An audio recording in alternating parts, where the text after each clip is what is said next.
I think we all realize that every industry is being digitized. Every industry is far more digitized than it's ever been.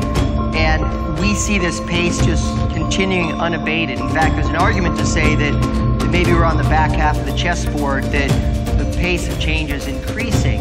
What we see is a cluster of companies. We don't think that what Silicon Valley is doing anymore is about technology. We don't think it's about high tech anymore, but we think it's evolving a lot of industries. We think it's pushing forward telecommunications, we think it's pushing forward retail, we think it's pushing forward financial services, automotive and transport. We see industry verticals forming there, and what we think is happening is ideas are having sex. Jeffrey West believes that clusters are more innovative because they're networked, and the ideas develop faster because they're intersecting, they're building off of each other.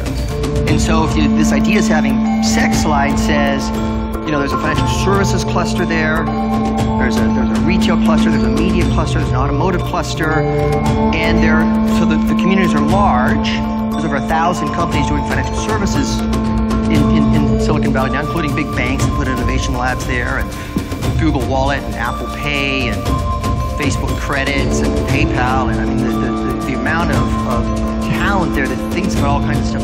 Services is quite large, but it's open too. So it turns around, it talks to the mobile industry and what they're doing in payments, and then they exchange information. And I think there's things happening there that companies around the world ought to be paying close attention to. We're fascinated that there is a cluster of companies that systemically is creating shareholder value. It's objective, it's measurable. There's the numbers.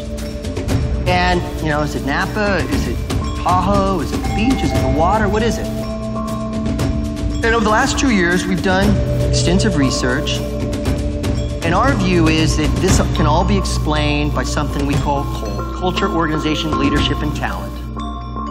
They don't necessarily have better technology, they don't necessarily have a better business model, they're not exactly first to market, but at its essence, you know, the only form of competitive advantage you really have are your people. I'm watching these companies run a playbook that's making them succeed. You know, the conventional assumption is you have to own hotels to be in the hotel business. You know, Airbnb kind of proved that one wrong. But disruptive innovation has two conditions must be met. And one is, in our view, is it has to change the dynamics of a market. In other words, market share. And the second criteria that must be met for disruption is that you're doing something that somebody easily can't copy. That you've got some defensibility, that you're not changing the dynamic and then they copy you, and then, well, what was all that work for the last couple of years for, right? So let me give you a generic answer. If you want to change a team, you want to change a company, I think 3 things must be put in place. First, you got to figure out what I call a compelling future. You got to figure out some future state that's better than today. And then you've got to create enough discomfort with today to get off their butts. And then the third element is a bridge. How do you get from today to, you know, that more compelling future? So you got to say, that's rosy, that's pretty, that's a more interesting economic place for us to occupy as a company. And if we don't move, we're going to get clubbed. And then the third bit is you got to build a bridge. I mean, that's kind of generically in a big picture how I think about changing a company. And our view is that traditional companies need to begin thinking like this. So you may have heard some of this before.